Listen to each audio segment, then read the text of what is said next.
17 सहवर्ग PESA भरती झाली पाहिजे या मागणीसाठी गेल्या 12 दिवसापासून ईदगाह मैदान या ठिकाणी 13 जिल्ह्यातील विद्यार्थ्यांनी आमरण उपोषण सुरू केले आहे। या आंदोलन ठिकाणी माजी मंत्री भारती पवार, आमदार हिरामन खोसकर, आमदार देवयानी फरांदे, आमदार सरोज आहिरे, जे.पी. गावित, माजी महापौर रंजना भानसी यांनी भेट दिल्यानंतर आंदोलकांनी गो बॅक तसेच आमदार खासदार चले जावच्या घोषणा दिल्या।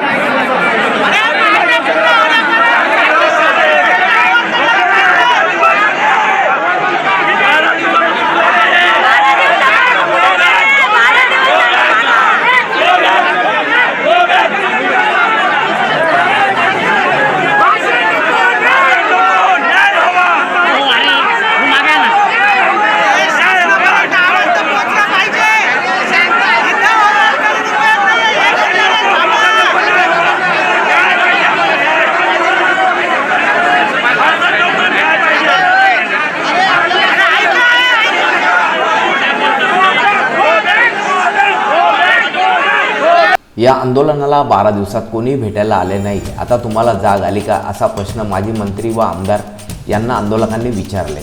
या सर्वांच्या विरोधात विद्यार्थी आंदोलकांनी घोषणाबाजी देखील केली।